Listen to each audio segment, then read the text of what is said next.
Bonjour à tous, bienvenue dans cette cinquième partie de mon tutoriel pour débutants sur Blender. Donc là vous êtes sur la cinquième partie, on va finir la modélisation aujourd'hui. On va finir tout ce qui reste à modéliser. Si vous êtes totalement débutant sur Blender et même dans tous les cas, je vous encourage à regarder d'abord les premières vidéos tutoriels, les 4 premières vidéos. Si vous n'avez jamais touché à Blender, regardez en particulier la première, puisque j'explique tous les menus principaux, les outils qui vous permettront de démarrer dans Blender. Et dans tous les cas, je vous invite à regarder les 4 vidéos d'avant pour que vous appreniez Blender en tant que débutant et que vous fassiez toutes les étapes qu'on a fait avant, le puits, la structure en bois, les tuiles. C'est dans les 4 vidéos précédentes. Voilà, donc on va commencer cette cinquième partie de tutoriel en finissant la modélisation. Maintenant, ce qu'on voudrait faire, c'est faire en sorte que les tuiles soient un petit peu affaissées au niveau du centre et qu'elles remontent au niveau des bords. Alors, on pourrait utiliser le subdiviseur qu'on a vu dans la seconde vidéo, Simple Deform, mais on peut faire les choses un petit peu différemment aussi. On va utiliser ce qu'on appelle une lattice et on va s'en servir pour déformer les tuiles. Donc déjà on veut notre point de création qui soit au niveau des tuiles, donc on fait Shift bouton droit, donc la lattice sera créée à cet endroit-là. On fait Shift A et là vous devez avoir une option lattice. Donc on crée la lattice, c'est l'espèce de petit carré là, petit qu'on voit au centre. On va agrandir la lattice, donc on va faire S, donc on agrandit, on fait S à nouveau sur les X pour l'agrandir en largeur. Il faut qu'elle englobe tout notre objet. On va se mettre en vue de côté pour l'avoir un peu mieux. Donc il faut qu'elle englobe toutes nos tuiles. Donc on fait SY pour l'agrandir sur les Y. Et puis là on va faire une rotation R. J'espère que c'est bon. Oui. Alors pour changer sa taille sur en l'occurrence ici sur le Z, on peut aussi faire deux fois SZZ. Donc SZZ, c'est comme quand on clique sur normal finalement, on change sur l'axe Z de l'objet. On le voit avec le trait bleu, c'est bien les Z de l'objet. Donc on réduit un petit peu et là on devrait être pas trop mal. On va peut-être faire SYY, SYY, donc là à nouveau. Donc c'est intéressant de savoir que derrière un S, si on fait deux fois YY, et ben, ça réduit la taille sur les Y de l'objet. SY le fait au niveau global et SYY, Y deux fois, le fait au niveau de l'objet. Alors comme ça, vous voyez pas trop à quoi sert l'objet, mais vous comprendrez mieux ensuite. Je vais la déplacer un peu sur les X, GX. Je déplace un petit peu, SX pour le réduire légèrement. Alors tout de suite vous voyez pas forcément à quoi ça sert, mais on va vraiment se servir de cet objet lattice pour déformer nos tuiles. Donc déjà on remarque à droite ici que dans la liste d'icônes originaux, il y a un nouvel icône qui a été rajouté, c'est l'icône lattice. Object Data Properties, c'est la propriété de l'objet et c'est l'icône d'une lattice. Donc on peut déjà changer la résolution. Vous pouvez changer la résolution ici en augmentant le chiffre. Donc par défaut c'est à 2, nous on va mettre à 5 pour rajouter 3 subdivisions au milieu, des sortes de loop cut au milieu. La deuxième opération, c'est de faire en sorte que la lattice soit la parente de l'objet tuile. On sélectionne d'abord l'objet tuile, on maintient la touche Shift, donc la touche juste au-dessus de la touche CTRL, et tout en maintenant la touche Shift, on clique sur lattice. On a les deux ces objets sélectionnés, c'est vraiment important d'abord de sélectionner les tuiles, de maintenir Shift et de sélectionner les lattices, parce qu'il faut toujours que celui qu'on veut qui soit parent soit sélectionné en dernier, donc en l'occurrence c'est la lattice qui doit être parent. Et là, on a un nouveau, je vous donne un nouveau raccourci clavier qui est le raccourci CTRL-P qui permet de faire d'un objet le parent de un ou plusieurs autres objets. Donc c'est toujours le dernier objet sélectionné qui est le parent et on fait CTRL-P pour faire en sorte que la lattice soit le parent de nos tuiles. Je fais CTRL, je maintiens CTRL, je clique sur P et là j'ai un petit menu qui apparaît qui s'appelle Set Parent To. Donc on définit le parent ici et nous on va sélectionner Lattice Deform.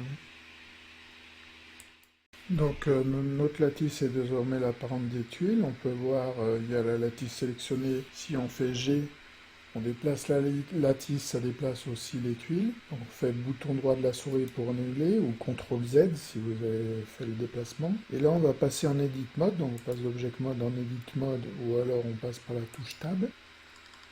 Et on va sélectionner les 4 vertices de côté de la lattice.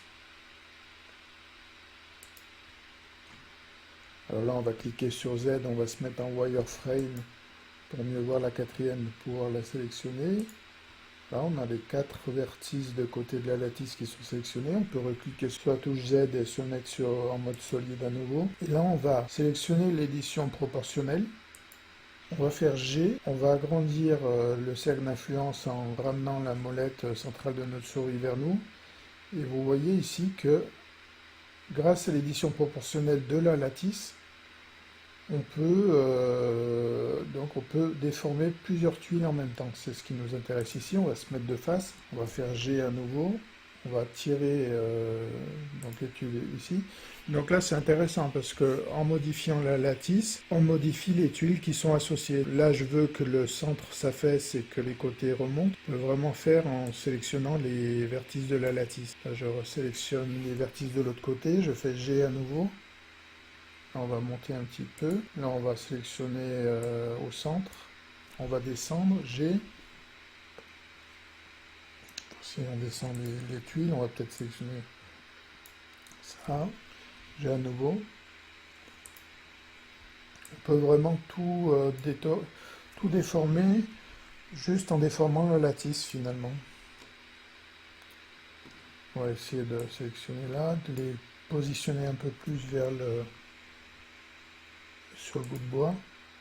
On sélectionne là. G à nouveau, toujours G. Hein. Je me remets de vue de face. On va remonter encore un peu les tuiles de côté. G. Donc en déformant la lattice, on déforme les tuiles et voilà. Puisqu'on a fait en sorte que la lattice est l'apparente des tuiles. Donc encore une fois, je vous invite vraiment à noter les choses sur un papier et surtout à faire les mêmes choses que moi dans votre Blender. Il faut vraiment que vous pratiquiez en même temps. Vous refassiez peut-être des fois 2 ou 3 fois les choses pour bien vous rappeler. C'est important que vous pratiquiez, que vous notiez les raccourcis clavier. Alors, à savoir que moi de mon côté, j'avais déjà déformé le bois un petit peu comme je le souhaitais et j'avais aussi déjà remonté les supports en bois diagonaux de ce côté. Vous, vos tuiles ne tomberont pas parfaitement sur votre bois et votre bois ne sera pas déformé parfaitement pour épouser la forme de vos tuiles. Donc vous pouvez aussi changer la forme du bois en sortant de l'Edit Mode en faisant donc Tab, en sélectionnant le bois, en refaisant Tab en Edit Mode. Quand vous faites Alt clic gauche, ça sélectionne un loop cut et vous pouvez faire un G sur votre loop cut aussi. Vous aurez sûrement à bouger votre bois pour faire en sorte que le bois dessous épouse la forme des tuiles. Si le bois en diagonale ne tombe pas parfaitement aussi, vous avez normalement déjà créé un loop cut au milieu de votre bois. Là, je suis sur l'Edit Mode de la poutre centrale. Je peux sortir de cet Edit Mode en cliquant sur Tab. Je repasse donc en Object Mode. Je sélectionne l'autre poutre. Je reclique sur Tab pour passer en Edit Mode. Et je peux sélectionner les vertices de la poutre et faire un G aussi pour changer l'inclinaison de votre poutre. C'est à vous de modifier votre structure pour qu'elle épouse bien la structure des tuiles. Très bien, donc maintenant on va devoir dupliquer nos tuiles de l'autre côté. Donc on ressort de l'Edit Mode, on repasse en Object Mode avec l'outil Tab. On sélectionne les tuiles, on clique sur Shift et on sélectionne la lattice. Il faut bien que les deux soient sélectionnés puisqu'on veut dupliquer les deux. On fait Shift D pour dupliquer et on fait une rotation sur l'axe Z, RZ. Donc on fait sur 3 pour être en vue de côté et on fait GY pour le déplacer de l'autre côté. Non, c'est pas ce que je veux. Annuler. Là, il faut bien faire attention à désélectionner l'édition proportionnelle. Parce que si je fais G, Y, tout va se déplacer dans mon cercle d'influence qui est au milieu. Donc il y a un peu tout qui se déplace, dont les autres tuiles que je ne veux pas déplacer. Donc si vous êtes sur une situation comme ça où tout s'est déplacé, même les tuiles d'origine, vous faites CTRL Z pour annuler et vous enlevez surtout l'édition proportionnelle. Et là, si je fais G, Y, j'ai juste ce qui est sélectionné qui se déplace, c'est ce que je veux. On va se remettre sur 3, on n'est pas terrible au niveau de la rotation. On va faire un nouveau RZ. Voilà, on se met de côté, donc en cliquant sur le bouton 3 du clavier numérique. On est trop loin, donc on fait un nouveau GY, on redéplace vers la barre. On regarde un peu le positionnement. GY à nouveau.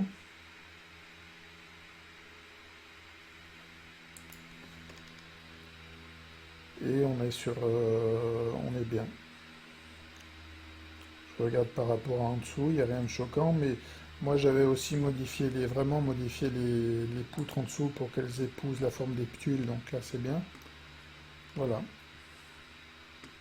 Je vais profiter d'être là au milieu de la vidéo pour vous parler d'une nouvelle chose. Vous en êtes peut-être pas rendu compte, mais à droite on a une zone d'affichage ici qui représente tous les objets présents dans la scène. Alors moi je les ai un petit peu classés, j'avais créé un dossier, enfin ce qu'on appelle une collection en fait, un dossier c'est une collection, où il y avait la base du puits, un autre dossier où il y a la structure en bois, et puis là on voit que les deux lattices sont ici.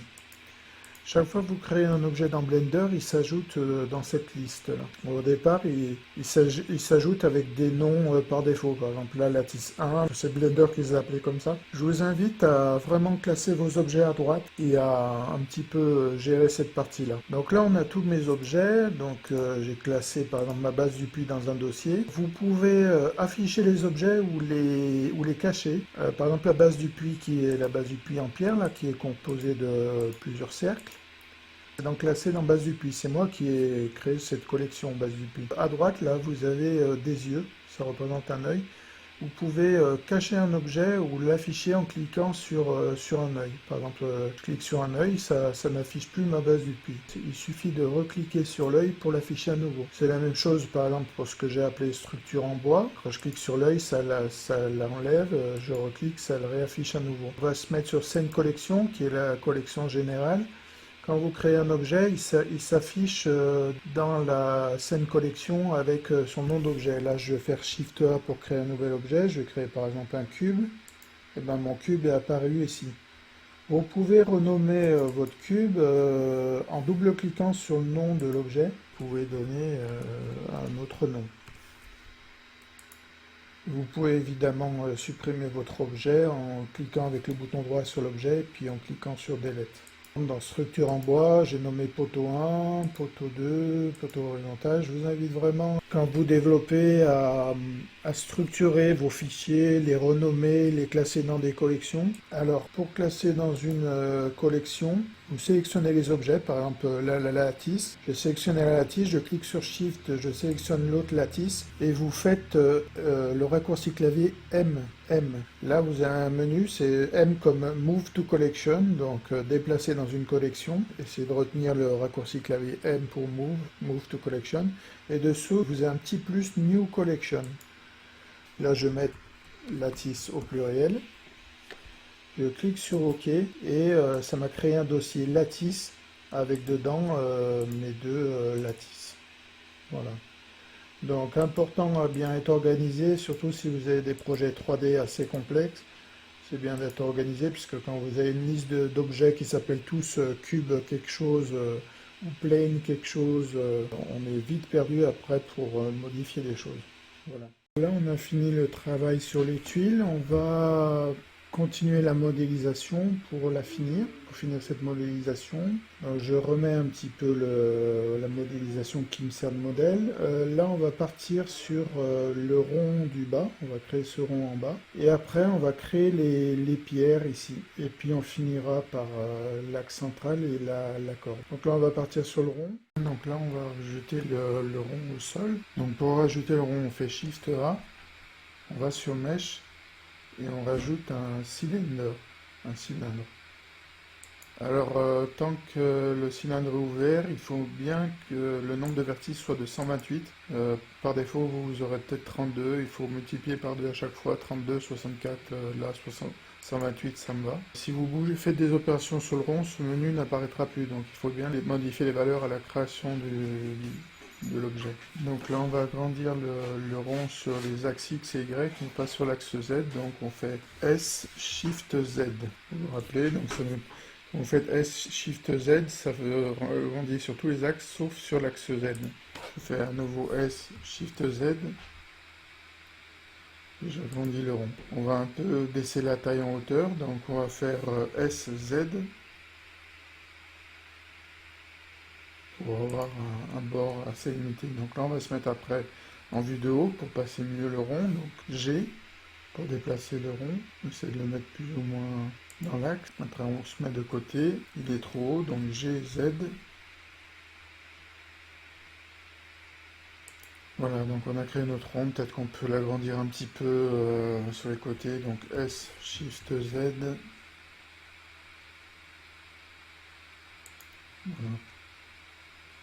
Donc maintenant, on va créer les pierres. On va utiliser un objet qu'on n'a pas encore utilisé. Donc Shift A pour créer un nouvel objet, Mesh. Et on va créer une icosphère. GY pour déplacer l'objet, vue de face, GZ. Alors l'idée c'est de créer plusieurs types de pierres différents. Cette forme peut convenir pour une pierre, mais on va faire des formes avec moins de faces. Donc on va faire Shift D pour dupliquer l'objet, X pour le déplacer sur l'axe X, et on va légèrement modifier l'objet, on va lui enlever des faces. Donc on passe en Edit Mode, donc avec la touche Tab, on sélectionne une face, et on clique sur X pour supprimer la face. Enfin, pour supprimer la vertice, on sélectionne une vertice et on clique sur X pour supprimer la vertice. Donc là, on sélectionne vertice, ça supprime une vertice. Quand on a supprimé une vertice, ça remplit l'intérieur avec du vide. Vous voyez ici, on voit l'intérieur de la sphère. On peut sélectionner l'ensemble des edges qui font le tour du trou. Alt, on clique sur le edge et ça nous sélectionne l'ensemble du edge. Donc, une nouvelle notion pour remplir un trou avec des edges sélectionnés, c'est le bouton F. F, ça remplit, ça crée une face à partir des vertices sélectionnés. Donc là, on voit que ça nous a créé qu'une seule face, pardon. Je vais resélectionner une autre vertice, je fais X, Delete vertice, je fais Alt, clic gauche sur un des edges qui bordure le trou, F pour remplir, et puis on va le faire un petit peu pour les autres. On veut une pierre avec des bords un peu plus cassants. X, delete vertice, Alt sur le edge, F pour remplir. On va le faire un petit peu pour toutes les vertices pour faire une pierre un peu plus avec plus d'angle droit. On sélectionne une vertice, X pour supprimer, delete vertice, Alt clic gauche pour sélectionner, F pour remplir. On peut cliquer sur elle pour sélectionner tout l'objet. On va lui faire une petite rotation, donc R, une petite rotation. On peut sélectionner aussi un edge, faire un X, delete edge, Alt clic gauche pour sélectionner la face, F.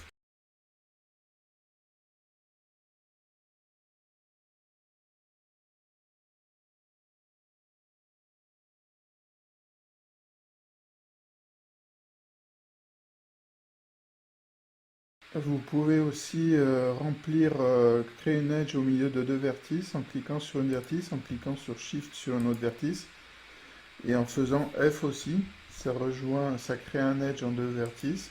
Donc là, ça m'a créé un edge en deux vertices. Si je fais Alt clic gauche, normalement, ça devrait sélectionner toutes les vertices. Bon, il n'a pas tout sélectionné, donc je fais Shift, clic gauche sur une vertice. Là, il y a un ensemble de edges de sélectionner. Je fais F.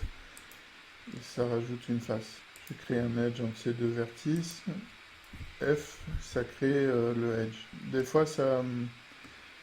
Des fois Blender n'arrive pas à faire toutes les vertices, donc Alt clic gauche, ça m'a sélectionné les vertices, mais ça n'a pas tout sélectionné, donc je fais Shift sur la vertice pour avoir tout. Et là, je fais F et ça crée quelque chose.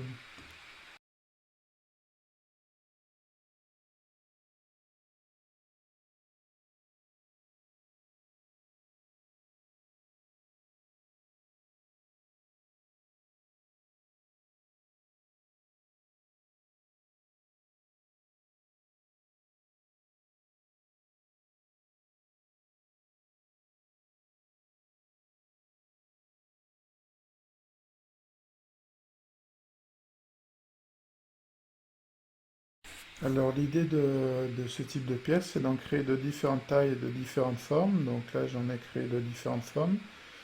On va changer leur taille aussi.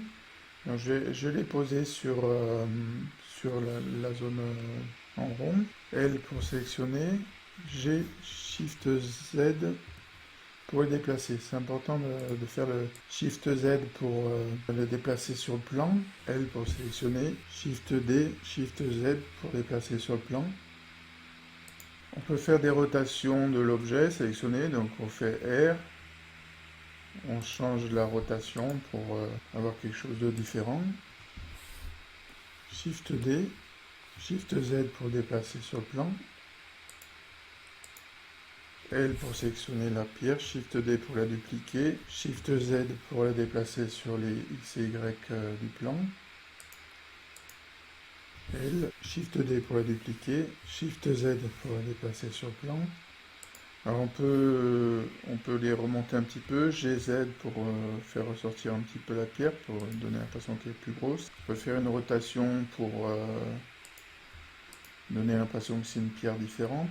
L pour le sélectionner, Shift D, Shift Z pour déplacer sur l'axe X et Y. Je peux vraiment varier en essayant d'agrandir la taille aussi, peut-être des fois, ou la rapetissir, ou on remonte un petit peu. GZ, je peux remonter la pierre. G, Shift Z pour la déplacer, je peux la déplacer ici. GZ pour la remonter encore un petit peu, nous on est bien. Je peux changer la taille aussi, donc je peux faire S.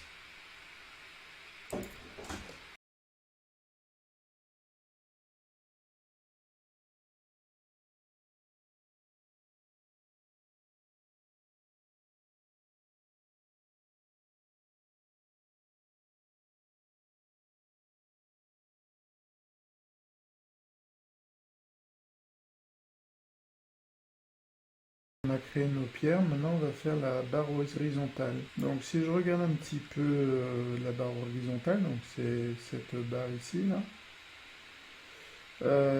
Donc en fait c'est un cylindre comme la fois précédente, mais avec 8 faces. Donc on va créer ce cylindre, après on fera la corde, vous ferez vous-même cette partie-là, puisque vous saurez les créer. Voilà, donc si je retourne sur mon objet, je fais Shift A, je crée un mesh de type cylindre.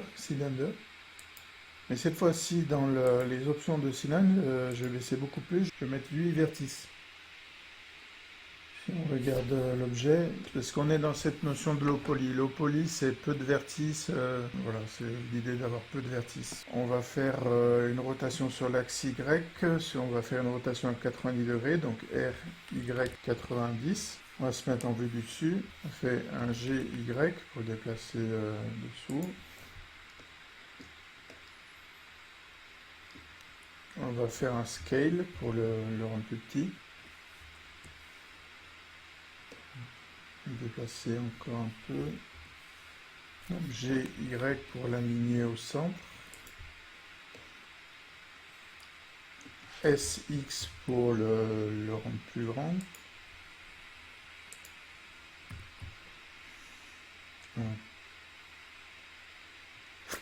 Alors, si on regarde l'ancienne, d'un côté il rentre peu et puis de l'autre côté il est beaucoup plus long. Donc, SX. GX pour déplacer. Et là on va rajouter des loop cuts, donc CTRL R. Alors, il faut se mettre en edit mode, donc on passe en edit mode, CTRL R, on met deux loop cuts. Je clique avec la gauche, je le place un petit peu au centre. Et là on va faire quelque chose d'un peu différent d'habitude, on va scaler les loop cuts, donc on va sélectionner ce loop cut là, on fait Alt, on clique sur le Edge, et on fait S pour scaler le loop cut, Alt, clic gauche sur ce loop cut, S pour scaler le loop cut, on sélectionne le bout, Alt, clic gauche, S, donc Alt, clic gauche, on va l'agrandir, donc S, on va agrandir un petit peu, on va déplacer ce loop cut, donc Alt, clic gauche, GX, on déplace un petit peu, on va le scaler, le rendre encore plus petit pour que ce soit plus flagrant.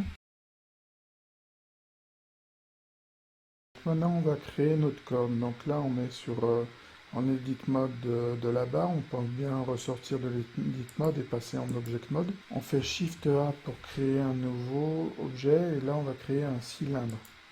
C'est le cylindre qui va servir à faire la corne, donc on va faire une rotation de 90 degrés sur l'axe Y, donc RY 90, on déplace la corde, donc GY à nouveau, on va changer la taille, S, on va réduire un peu, on se remet de phase, donc 1, on change la taille sur les X, donc SX, SX,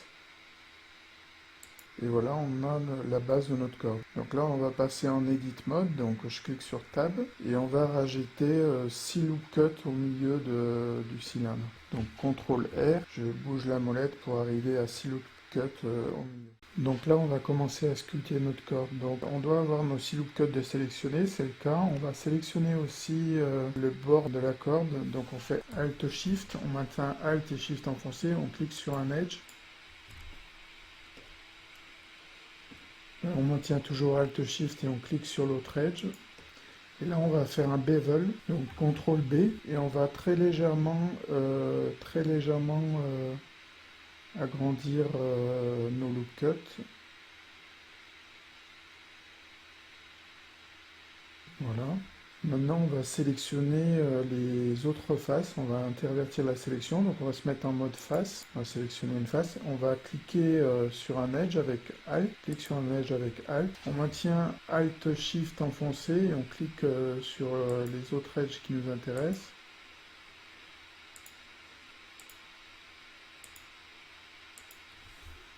Pour avoir ce type de sélection. Alors là, je vais expliquer ce qu'on va faire, c'est que les faces qu'on a sélectionnées, on va les agrandir. Mais on veut les agrandir sur l'axe Y et sur l'axe Z, mais pas sur l'axe Y. On veut que nos faces gardent la même largeur. Donc première chose, il faut que ici vous ayez sélectionné Individual Origin. Il faut que ce soit sélectionné Individual Origin. Pourquoi? Donc on a une liste de cercles sélectionnés là, et on veut que l'agrandissement se fasse par rapport au centre de ces cercles. On veut que chaque cercle s'agrandisse par rapport au centre de ces cercles. Donc il faut qu'ils s'agrandissent par rapport à leur origine individuelle. Là on a 7 cercles sélectionnés, on ne veut pas que ça grandisse par rapport à l'ensemble de la sélection, on veut que chacun individuellement s'agrandisse par rapport à l'original. Donc c'est important d'avoir individual origin, et c'est important aussi de ne pas agrandir sur les X pour que la taille de départ entre les deux cercles sélectionnés reste la même à la fin. Donc c'est une combinaison de touches un peu compliquée. On fait d'abord un E pour extruder, on fait un S pour changer la taille de l'extrusion, et on fait Shift X pour ne pas prendre en compte les X, pour s'agrandir que vers le haut ou vers le côté. Donc on voit que là ça ne prend pas encore en compte les X. Donc on fait, je rappelle la manipulation, E, on relâche E, S, on relâche S, on fait Shift X et on déplace la souris. Alors après on va faire pas quelque chose d'aussi large, on va faire cette largeur. Là, on va changer la taille des éléments sélectionnés sur l'axe X. Donc, on fait SX. Et on met à peu près cette taille. On va faire la même chose avec les cercles intérieurs ici. Donc, je fais Alt, je clique sur une vertice, mais toujours en sélection de face. Quand on veut sélectionner l'ensemble des faces qui suivent, on maintient Alt et on clique sur un des edges qui font la frontière entre les faces. Donc, on prend la première, on fait Alt X, on maintient Alt Shift enfoncé, on clique sur un edge, Alt Shift toujours enfoncé, on clique sur les edges des autres faces. Donc là on fait SX à nouveau, pour réduire la taille un peu des faces intérieures. Et voilà, on a notre corde. On a notre corde, hein, on peut aussi un petit peu la rendre un peu plus moins linéaire, on va dire. Donc on clique sur une face, on peut se remettre en Proportional Editing, fait G, Et puis, donc j'ai bien cliqué en haut sur le bouton de Proportional Editing. Vous pouvez cliquer aussi sur O, vous sélectionnez une vertice, vous cliquez sur G et vous pouvez un petit peu bouger les vertices. Je sélectionne une vertice, je clique sur G, je bouge les vertices. Je sélectionne une vertice, je clique sur G. C'est pour rendre des choses un peu moins uniformes, un peu plus variées. G. Je sélectionne une vertice, G. Voilà.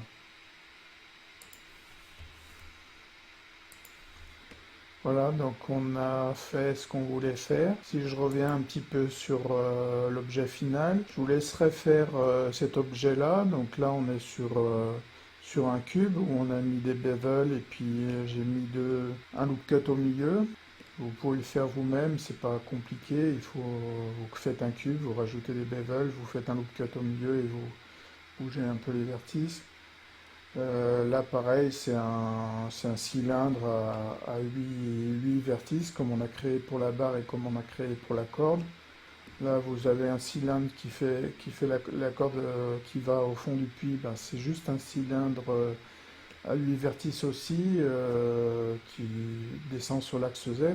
Donc, c'est des choses que vous connaissez, que vous pouvez faire. Pas compliqué, vous connaissez déjà ça. Donc, vous pouvez le faire vous-même. Et donc, on a fini les tutoriels sur la modélisation du puits. On est arrivé au bout. Dans le prochain tutoriel, on fera les couleurs et puis on essaiera de faire ce qu'on appelle un turntable. Un turntable, ça permet de tourner autour de l'image. On peut faire une vidéo qui tourne autour du puits. On voit le puits tourner, c'est sympa, ça donne un joli rendu. Donc bah, c'est la fin du tutoriel. On a fini la modélisation. J'espère que vous avez bien aimé ce tutoriel. Et puis à bientôt pour le prochain tutoriel qui sera plutôt sur la couleur. Voilà. Salut!